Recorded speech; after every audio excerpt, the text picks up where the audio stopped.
Attention, 3, 2, 1, on papote? Bonjour à toutes et à tous mes enfants et bienvenue dans ce nouvel épisode de On Papote. Dans cette vidéo, on va parler d'amour, d'amitié, de confiance en soi, de sexualité, de vous, de moi. C'est la raison pour laquelle je vous ai demandé à toutes et à tous sur Instagram de venir me poser vos petites questions dans une boîte à questions. Comme vos questions sont par définition très courtes dans une boîte à questions, je vais essayer de faire des réponses assez courtes histoire de pouvoir en passer plein en revue. Alors c'est parti. On démarre avec une question touchy et je sais qu'elle est touchy pour l'avoir vécue, c'est vrai. Mais surtout je sais qu'elle est touchy parce que vous êtes hyper nombreux à me la poser. C'est Gertrude qui me dit: Hello Nad, il y a un ami à moi qui est en crush sur moi et je sais pas comment lui faire comprendre que c'est pas possible. Les gars, les meufs. Message à toute personne concernée par ce problème de il y a quelqu'un qui est à fond sur moi et je sais pas comment lui dire que je suis pas intéressée en retour. Il y a pas 36 façons de dire à quelqu'un non désolé, je suis pas intéressée en fait. La partie la plus difficile là-dedans, finalement, c'est d'assumer son refus. Et je comprends que c'est difficile parce que t'as le mauvais rôle. C'est toi qui vas dire non. C'est toi qui vas dire désolé, ce sera pas possible. C'est toi qui va décevoir entre guillemets les espoirs de la personne en face. Mais en même temps, il vaut mieux passer pour le méchant ou la méchante entre guillemets une bonne fois pour toutes en étant clair, net et précis plutôt que de conserver sa place de non mais moi je suis hyper sympa, nanan, trop cool et tout et du coup de laisser espérer quelqu'un dans le vent. Donc comment on fait comprendre à quelqu'un qu'on n'est pas intéressé? C'est très simple. Tu vas droit au but. Si c'est pas encore dit clairement que l'autre était à fond sur toi, limite tu lui poses la question en mode excuse-moi, j'ai cru comprendre que t'étais à fond sur moi, est-ce que je me trompe ou pas? Et à ce moment-là tu es honnête, sincère. Et attention, dire non à quelqu'un ça veut pas forcément dire l'humilier, surtout pas. Tu peux tout à fait dire les choses avec tact, mais il faut être ferme. Par exemple, ça peut se traduire comme ça: bon, j'ai cru comprendre que t'étais à fond sur moi, je voulais te le dire, même si c'est pas forcément agréable à entendre, c'est pas réciproque, moi je t'apprécie beaucoup en tant qu'amie, mais vraiment il se passera juste jamais rien entre nous en termes de love, donc voilà, je préférais te le dire, je suis désolée si c'est un petit peu dur dit comme ça, mais au moins moi j'ai ma conscience tranquille et puis toi tu peux avancer, parce que ça sert à rien que tu restes kéblo sur moi si de toute façon il y a pas moyen qu'il se passe quoi que ce soit. Et ça s'arrête là, t'es pas obligé de dire non, t'es trop chum, t'es trop con, t'es trop conne ou que sais-je. Non, juste je suis désolée, toi et moi ça va pas être possible simplement parce que je ne suis pas intéressée, je suis sûre de moi. Si tu veux, on peut rester amis, je peux tout à fait comprendre si t'as besoin de prendre tes distances. Et goodbye, on passe à la suite. Alors oui, encore une fois, t'as le rôle du méchant ou de la méchante l'espace d'une heure ou deux, mais crois-moi que c'est un vrai service que tu rends à la personne d'être honnête avec lui ou avec elle, plutôt que de sneak around en mode ah non mais je sais pas, c'est un peu compliqué, je te dirai plus tard, ou alors je fais genre j'avais pas vu ou j'avais pas compris. Non, soyons honnêtes, franchement, c'est la meilleure des solutions. Honnêteté, tact, fermeté. On passe à la suite. Alors ça, c'est typiquement la situation des personnes qui se racontent des histoires. Mon crush aime une de mes potes, je sais pas si je dois l'aider à se mettre en couple avec elle ou si je dois rien faire. Gertrude, mettons les choses au clair. T'es en crush sur Alphonse, ok? Alphonse il kiffe Germaine. Germaine c'est ta pote. Pourquoi est-ce que tu irais aider Alphonse à se mettre en couple avec Germaine? Pour t'attirer les bonnes grâces d'Alphonse, on est d'accord. Et pourquoi tu veux t'attirer les bonnes grâces d'Alphonse? Pour que Alphonse ouvre enfin les yeux sur oh, mais en fait mais Gertrude elle est top, j'adore cette meuf, peut-être que je voudrais sortir avec elle. Donc arrête de te raconter des histoires. Soit t'es en crush sur Alphonse, auquel cas non c'est pas vrai, t'as pas du tout envie de l'aider à se mettre en couple avec Germaine, soit tu t'en fous, auquel cas ça te fait plaisir de jouer les entremetteuses. Mais ne te raconte pas des histoires à te faire du mal, à les aider carrément à se mettre ensemble, parce que soit dit en passant, ils ont juste pas besoin de toi en fait, hein. S'ils sont destinés à être ensemble, ils se mettront ensemble, ils ont pas besoin de ton aide ma chérie, hein. Donc arrête de te raconter des histoires. Un, ils ont pas besoin de ton aide, et deux, si t'essaies de les aider, ça va te faire plus de mal qu'autre chose. Donc non, à mon sens, il faut juste rien faire. Même limite, je t'invite à être plus ou moins honnête avec Alphonse en lui disant écoute, moi ton histoire avec Germaine, évidemment, je vais pas me mettre entre vous deux, mais voilà, je préfère rester en dehors de cette histoire parce que je t'avoue que j'avais un faible pour toi. Germaine, c'est ma pote. Je sens que j'ai un petit conflit d'intérêt là-dedans, donc voilà, je vous laisse entre vous et puis faites vos petites affaires. Mais sois honnête avec toi-même, sois honnête avec les autres et te scarifie pas gratuitement quoi. C'est mon avis. Toi qui regardes cette vidéo, hésite pas à dire à Gertrude ce que t'en penses, hein. Mais voilà, il y a un moment, faut pas non plus jouer au con ou à la conne. Aider les autres, oui, bien sûr, pourquoi pas. Mais aider les autres à ses dépens, ben non en fait. D'autant plus qu'encore une fois, ils ont pas besoin de toi.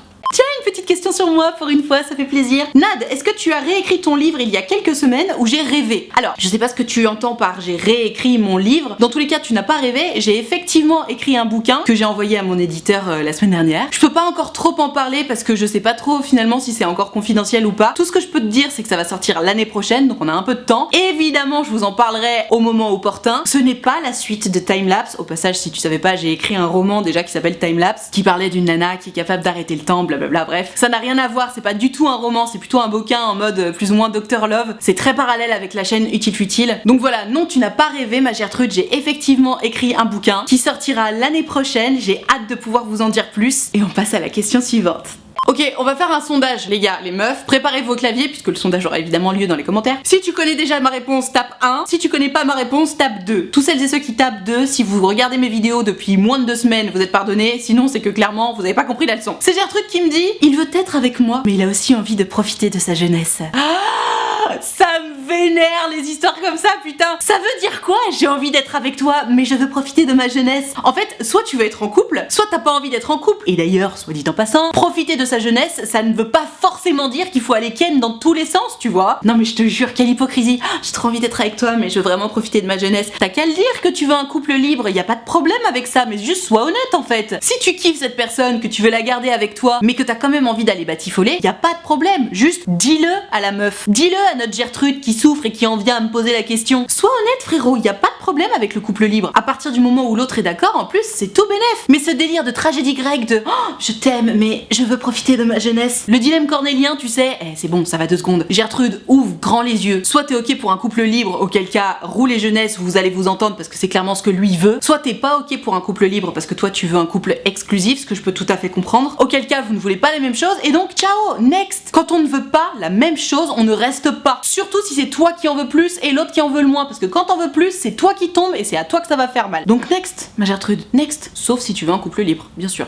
Tiens, pour une fois, on va aborder un sujet que j'ai pas du tout l'habitude d'aborder dans les On Papote. C'est une Gertrude qui m'a envoyé un message, j'imagine qu'elle se dit ça passera jamais en vidéo. Je te lis ce qu'elle m'a écrit, c'est édifiant. MDR c'est nul, mais je viens de manger des céréales pour la première fois depuis un moment et j'ai fini par en manger beaucoup plus que prévu et du coup je me sens ultra mal mentalement. Quelle vie. C'est trop intéressant ce que tu racontes Gertrude et je trouve qu'en fait, contre toute attente, ça a carrément sa place dans un On Papote. Parce que finalement ce que tu me racontes là, c'est quoi? C'est que tu t'étais interdit de manger des céréales depuis un moment et pour cause, c'est de la merde hein, ces trucs là, c'est blindé de sucre et manger quelque chose d'aussi sucré c'est évidemment très mauvais pour la santé, surtout si tu le fais tous les matins, tu vois. Donc tu t'étais interdit d'en manger depuis longtemps, là t'as craqué, t'en as mangé, tu t'es dit vas-y je vais en prendre un petit peu. Comme c'est hyper sucré, tu sais il y a des études qui prouvent que le sucre c'est limite encore plus addictif que la cocaïne et je sais pas pour toi mais moi j'ai déjà fait l'expérience pour moi hein. Quand je commence à manger un truc sucré c'est vrai j'ai grave du mal à m'arrêter puisque c'est addictif et du coup t'as pété un plomb, t'en as mangé beaucoup plus que prévu et du coup qu'est-ce qui se passe? Tu te sens trop mal. Mais pourquoi tu te sens trop mal? Tu te sens trop mal parce que t'as ingéré du sucre et que c'est pas bon pour ta santé ou tu te sens trop mal parce que ça va te faire grossir? C'est ça la vraie question. Vous savez quoi? Je vais vous parler d'un truc ultra philosophique, quelque chose qui m'a vraiment tapé la tête quand je l'ai vu. J'ai une copine qui a une petite fille de 2 ans qui s'appelle Zoé, c'est une amie très proche à moi et cette copine elle fait partie de ces fameuses chanceuses tu sais, qui ont l'air de manger tout et n'importe quoi et qui sont toujours comme ça. La meuf 2 mois après son accouchement elle rentrait dans ses jeans, enfin bref tu vois le délire. C'est ces gens comme ça où tu te dis putain ils ont trop de la chance, ils ont trop un bon métabolisme et moi dès que je mange un burger je prends 3 kilos. Je l'ai regardé parler à sa fille et j'ai observé un truc de fou. Enfin moi en tout cas vraiment je te dis ça m'a tapé en pleine face quand je l'ai entendu dire ça. Quand sa fille mange trop de chips ou trop de bonbons ou trop de choses qui sont pas bonnes pour la santé, donc trop gras, trop sucré, trop salé, elle lui dit pas attention tu vas grossir. Elle lui dit attention tu vas avoir mal au ventre. C'est tellement la clé. Je sais pas si je le raconte suffisamment bien pour que toi aussi ça te tape en pleine face, mais pour en revenir à ce que tu nous disais ma Gertrude, quand tu me dis que tu te sens trop mal parce que t'as bouffé trop de céréales, donc trop de sucre, et donc au passage trop de calories, est-ce que tu te sens trop mal parce que t'as mangé quelque chose de finalement pas très bon pour ta santé, qui potentiellement va te faire mal au ventre par exemple, ou est-ce que tu te sens trop mal parce que tu vas grossir? Parce que en vrai, grossir, maigrir, ça fait partie du quotidien. Et évidemment, idéalement, il faut pas trop grossir parce que c'est pas bon pour la santé non plus, de la même façon qu'il faut pas trop maigrir non plus, puisque c'est pas bon pour la santé. Mais quoi qu'il en soit, sur une variation d'1 ou 2 kilos, ouais, ça arrive de grossir un peu, ça arrive de maigrir un peu aussi. Et selon ta morphologie de base, tu vas être plus ou moins content si tu grossis ou si tu maigris. Mais dans tous les cas, c'est pas grave de grossir un peu, c'est pas grave de maigrir un peu. Ce qui est grave au final, c'est de faire quelque chose qui n'est pas bon pour notre santé. Donc de trop grossir ou de trop maigrir. Réfléchis à tout ça, ma Gertrude, la prochaine fois que tu te sentiras mal parce que t'as trop mangé de quelque chose qui n'était pas bon pour ta santé. Est-ce que tu te sens mal parce que tu vas grossir ou maigrir hein, du coup, ou est-ce que tu te sens mal parce que t'as mangé quelque chose de mauvais pour ta santé? Je te l'accorde, hein, c'est très facile d'apporter ce débat, c'est très difficile de se le mettre dans la tête. Mais voilà, encore une fois, quand j'ai vu ma copine parler comme ça à sa fille, parce que moi, toute mon enfance, on m'a dit mange pas ça, tu vas grossir, mange pas ça, t'as déjà des bonnes joues. Et j'en veux évidemment pas à mes parents, ils ont été éduqués comme ça de leur côté, et puis ils ont sans doute pas réfléchi à ça, tu vois. Mais je me dis, elle est là, la différence. Les gens qui ont un rapport sain à la bouffe, d'une manière générale, ils ont pas trop peur de grossir ou de maigrir, ils mangent simplement ce qui leur fait envie. Donc je te laisse méditer cette petite histoire là. En tout cas, moi vraiment, encore une fois, ça m'a vraiment tapé en pleine face et j'espère que ça t'aidera un petit peu.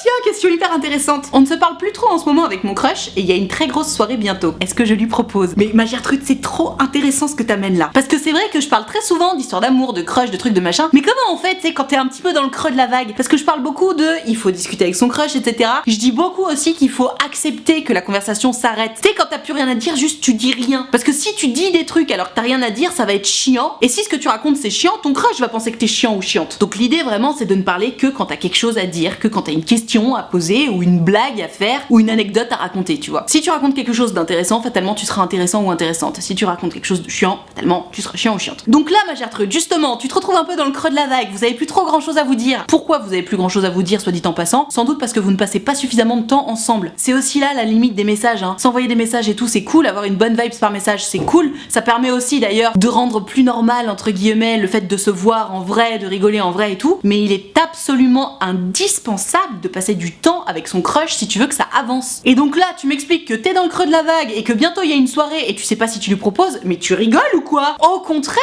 c'est tout bénef si tu lui proposes. Premièrement, parce que ça va vous donner un nouveau sujet de conversation. Deuxièmement, parce que du coup, vous allez vous voir. Si vous vous voyez, vous passez du temps ensemble, donc vous aurez des nouvelles choses à vous raconter et donc ça va relancer la machine. D'autant plus que, soit dit en passant, s'il y a bien un moment où t'as des chances de pécho ton crush et de te rapprocher en tout cas au moins de ton crush, c'est quand même en soirée. Donc bien sûr que tu lui proposes. Et d'ailleurs, je vais te dire une bonne chose, je sais ce qui te fait peur dans l'idée de lui proposer de venir à cette soirée, c'est oh, mais si jamais il dit non. Si jamais il dit non, ma Gertrude, soit il a vraiment quelque chose d'important et il peut pas venir, soit il est pas intéressé par toi et il vient pas. Donc quelque part, s'il dit non, tu seras plus ou moins fixé, tu vois. Et s'il dit oui, c'est tout bénef, on remet une pièce dans la machine, on repart pour un tour et c'est la teuf. Et même si ça se trouve, tu vas bientôt le pécho. Donc oui, bien sûr que tu lui proposes. Est-ce que c'est normal d'envoyer toujours le premier message à son crush, entre parenthèses, c'est un garçon? Bah écoute, ma Gertrude, c'est normal d'envoyer toujours le premier message à quelqu'un qui s'en fout de toi. À part si vraiment le mec est ultra timide. C'est toujours pareil, hein, tu sais, quand je donne des conseils sur les relations amoureuses, sur ton crush, etc. Rappelle-toi toujours de la personnalité de ton crush. Quelqu'un de très timide et de très introverti ne va évidemment pas du tout réagir de la même façon que quelqu'un qui est pas du tout timide et qui est très extraverti. Donc à part si ton crush est vraiment super timide et que du coup il ose vraiment jamais t'écrire, la seule façon de trouver ça normal, que ce soit toujours toi qui écrive en prums à ton crush, bah c'est qu'il soit pas intéressé par toi en fait. Mais même pas en amitié du coup, parce que je sais pas pour toi, mais moi avec mes amis, de temps en temps c'est moi qui envoie les premiers messages, de temps en temps c'est mes amis, je compte même pas d'ailleurs. Donc finalement, quelqu'un qui va jamais prendre la peine de t'écrire, jamais prendre la peine de prendre de tes nouvelles, jamais prendre la peine de te proposer de vous voir, bah c'est quelqu'un qui est pas intéressé. Et t'auras beau faire tous les efforts du monde, tu peux pas forcer quelqu'un à s'intéresser à toi. Alors oui, tu peux peut-être forcer un tout petit peu au début, tu vois, si tu sens que la personne a même pas encore capté que tu t'intéressais à elle, vas-y, évidemment, envoie des petits messages, fais des moves, fais-lui comprendre que tu t'intéresses. Mais une fois que le message est passé, que c'est assez clair que tu t'intéresses à ton crush et que ton crush fait zéro effort vers toi, c'est que clairement c'est pas réciproque en fait. Et à ce moment-là, il faut juste lâcher l'affaire, hein. Ça sert à rien de forcer avec quelqu'un qui de toute façon ne s'intéresse pas à toi. Donc est-ce que c'est normal que ce soit toujours toi qui envoie les premiers messages, sachant que c'est ton crush et donc que tu espères plus? Bah la réponse est non, de toute évidence. Donc tu sais quoi, à la limite, pose-lui clairement la question. Est-ce que je t'intéresse? Est-ce que tu veux partir en date avec moi à la limite, tu vois? Et puis au moins tu seras fixé. Mais ne reste pas dans cette situation un peu ambiguë d'entre deux où tu te dis ah mais je comprends pas parce que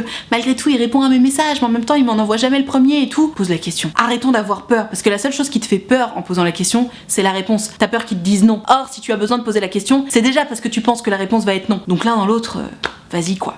Flirter avec un mec qui est ultra fusionnel avec sa meilleure amie, est-ce que c'est une mauvaise idée? Alors, ma Gertrude, ça dépend de ton ouverture d'esprit, ça dépend également de ton seuil de tolérance. Typiquement, je sais que pour une meuf comme moi, un mec qui serait ultra fusionnel avec sa meilleure amie, je le regarderais même pas. Pourquoi? Parce que je connais ma sensibilité, je sais que moi, je supporte pas ça, je sais que ça me rendrait malheureuse, et donc, même si le mec me plaisait, je me dirais, ok, red flag, j'y vais juste pas. Si tu es comme moi, c'est-à-dire un peu jalouse, t'aimes pas trop la proximité avec les autres meuf, même si c'est sa meilleure amie, soyons honnêtes, c'est une mauvaise idée. Effectivement, pourquoi? Parce que la meilleure amie, elle était là avant toi, tu savais très bien dans quoi tu t'embarquais en commençant à flirter avec lui, et ne crois pas que c'est parce que vous allez vous mettre en couple que pouf, ça y est, la meilleure amie, elle va s'effacer. Au contraire! Très souvent, je veux pas faire de généralité, mais bon, quand même, très souvent, les histoires de meilleure amie ultra fusionnelle comme ça termine en couple. Pourquoi? Parce que cette fusion, justement, c'est une attirance très souvent qui n'est pas assumée, et bref, ça termine par des couples. Très souvent. Ou alors, il y en a un des deux qui est love et l'autre qui en profite. profite. Bref. Donc, soit tu fais partie de la team des gens un peu comme moi, qui aiment pas trop ce genre de délire, et effectivement c'est une mauvaise idée, auquel cas je te suggère vivement de ne pas y aller. Soit tu es beaucoup plus ouvert d'esprit que moi, tu as beaucoup plus confiance en toi que ça, et toi, le fait qu'il soit fusionnel avec sa meilleure amie, ça te pose aucun problème, t'as complètement confiance en ce mec et tu veux quand même y aller. À ce moment-là, bien sûr que c'est une bonne idée. En fait, je disais tout à l'heure, oui, quand je donne des conseils, il faut adapter en fonction de la personnalité de ton crush, mais il faut aussi adapter en fonction de ta personnalité à toi, ma Gertrude. Très souvent, j'essaie de donner des conseils qui peuvent s'adapter plus ou moins à tout le monde, et donc là, mon conseil, pour qu'il puisse s'adapter à tout le monde, je te le donne,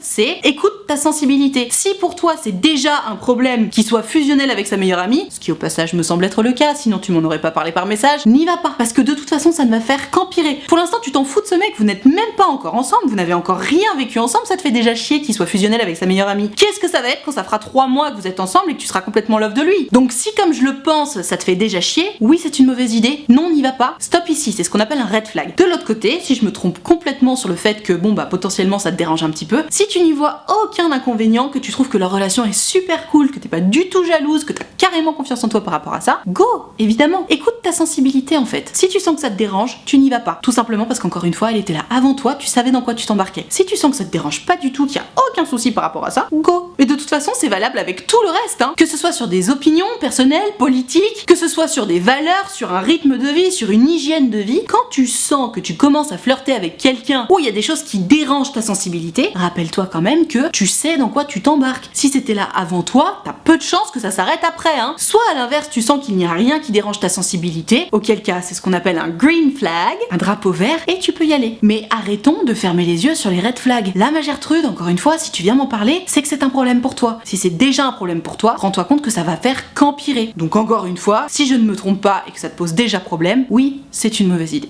Tu connais la Gertrude qui veut le beurre, l'argent du beurre et le cul du crémier? Moi je te la donne dans le mille. J'ai envie de finir ma vie avec mon copain, mais j'ai aussi envie d'une relation libre, entre parenthèses, c'est inenvisageable pour lui. Alors ma Gertrude, c'est marrant, tu me fais penser à l'une des questions qu'on a eues tout à l'heure, sauf que là c'était Gertrude qui disait « Il m'aime mais il veut profiter de sa jeunesse ». Toi finalement, t'es à la place de l'Alphonse de la question précédente. Tu l'aimes mais t'as envie de profiter de ta jeunesse. Je vais te répondre la même chose, hein. Tu m'expliques que tu veux un couple libre, donc tu veux rester avec lui parce que tu l'aimes, mais t'as quand même envie de faire tes expériences. Aucun problème, à ce moment-là, j'allais te conseiller d'en parler avec lui, de voir ce qu'il en pense. Tu m'expliques que c'est déjà fait et que c'est impossible pour lui. À ce moment-là, je suis désolée de te l'annoncer, tu ne pourras pas tout avoir. Tu ne pourras pas avoir le beurre, l'argent du beurre et ton crémier. Ça ne fonctionnera pas. Donc en fait, c'est ce genre de moment où il va falloir faire un choix. Et oui, choisir, c'est renoncer. Mais j'allais dire, t'as pas d'autre choix en fait que de faire un choix. Réfléchis au fond de toi à ce qui compte le plus. Est-ce que ce qui compte le plus, c'est faire tes expériences? Ce que je peux tout à fait comprendre, hein. T'es jeune, c'est normal que t'aies envie de croquer la vie à plein dedans. Ou est-ce que ce qui compte le plus pour toi, c'est de terminer ta vie avec ce garçon? Et attention, si tu veux terminer ta vie avec ce garçon, ça va être selon les règles de départ qui sont apparemment un couple exclusif, et donc ça voudra dire que tu dois abandonner ton envie d'aller batifoler à droite à gauche. Tu n'es pas la première personne qui me parle de ce dilemme-là, et j'aimerais juste allumer la lumière sur un tout petit truc. Très souvent, il y a des gens qui prennent rendez-vous avec moi sur mon site utilefutile.fr pour me parler de ce problème-là, et je leur dis toujours la même chose. Imagine juste, tu quittes ton Alphonse parce que justement t'as envie d'aller t'envoyer en l'air à droite à gauche. Très souvent, les personnes qui me disent ça, c'est même pas forcément qu'elles ont envie d'aller coucher à droite à gauche, c'est qu'elles ont envie d'aller draguer, elles ont envie d'être libres, d'embrasser quelqu'un en soirée si elles en ont envie, etc. Soit. À ça, je pose toujours la question. Là, admettons, t'es en couple avec ton Alphonse depuis 1, 2, 3, 4 ans. Combien de fois, en soirée, tu t'es dit, putain, ce mec, il me plaît tellement, j'ai grave envie de l'emballer? Combien de fois? En principe, la réponse est moins de 10 fois. Donc t'es en train de me dire que t'es prête à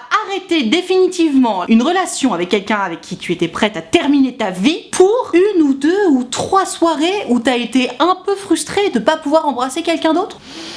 Je sais pas ce que t'en penses, hein, mais à mon sens, le jeu n'en vaut pas la chandelle. Donc à toi de voir en fait, encore une fois, si toi ça t'arrive à peu près tous les soirs d'avoir envie de pécho quelqu'un de différent et que c'est vraiment très très dur de résister, peut-être qu'effectivement il vaut mieux que tu laisses Alphonse là où il est. Maintenant, si comme dans la majorité des cas, en fait, en réalité, en soirée ça t'arrive assez rarement de croiser quelqu'un qui te plaise suffisamment pour avoir vraiment envie de le draguer, voire de l'embrasser, voire d'aller plus loin, rends-toi compte que si cette personne avec qui tu es actuellement en couple est suffisamment importante pour toi, ça vaut pas le coup de la laisser tomber pour encore une fois 2, 3, 4 soirées de frustration. À toi de voir, pèse le pour et le contre. Encore une fois, on est tous et toutes différents, on a tous et toutes des besoins différents, et prends la décision qui s'adapte le mieux à tes besoins. Personne ne peut décider à ta place. En revanche, je t'invite à réfléchir à ça rapidement afin de trouver une réponse rapidement à cette question-là, parce qu'à côté de ça, il y a ton Alphonse qui souffre, je pense, parce qu'il doit sentir ton indécision, et ça fait pas du bien d'être à la place d'Alphonse actuellement. Donc voilà, t'as eu le conseil de mamie Nadia, réfléchis bien et fais-en bon usage. Tiens, ça faisait longtemps qu'on n'avait pas parlé de jalousie. Je suis jalouse, mais mon copain ne le comprend comprends pas. Alors ma Gertrude, il y a 2 points importants dans ce que tu me racontes. 1, t'es jalouse et 2, ton mec ne le comprend pas. Premièrement, pourquoi t'es jalouse? Est-ce que t'es jalouse parce que tu manques de confiance en toi au départ et du coup c'est un petit peu un fléau qui te suit partout dans ta vie? Auquel cas il faut impérativement que tu travailles sur toi, je te rassure, c'est possible. Ou est-ce que tu es jalouse parce que ton copain se comporte justement d'une façon qui toi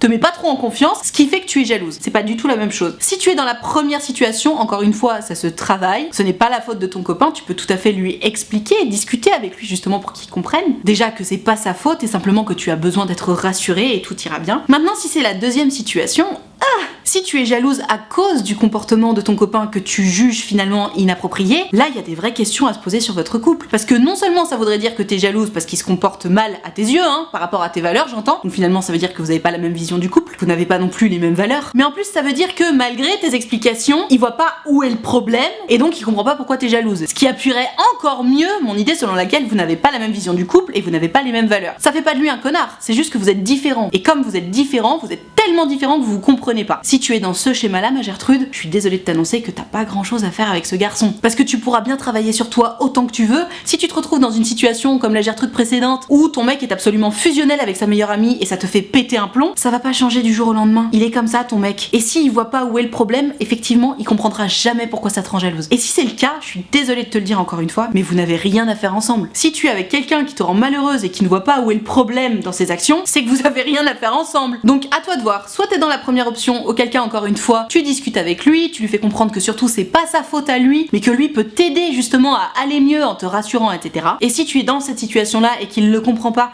c'est peut-être que tu t'es pas encore assez bien exprimé, notamment sur le fait que c'était pas sa faute à lui. C'est très important. Maintenant, encore une fois, si t'es dans la deuxième situation, tu peux toujours essayer de lui expliquer pour qu'il comprenne. Soit il comprend et il fait des efforts, mais bon, dans tous les cas, chasse le naturel, il revient au galop, tu vois. S'il est comme ça au départ, il est comme ça au départ. Il aura beau faire des efforts, potentiellement ce comportement va revenir. Mais bon, en admettant qu'il ait envie de faire des efforts par amour pour toi, trop mignon, soit il le comprend toujours pas, et auquel cas il fera pas d'efforts, auquel cas c'est vraiment la preuve que vous n'avez rien à faire ensemble. À toi de voir, à réfléchir, mais sois honnête avec toi-même. Si tu n'es pas avec la bonne personne, il faut partir.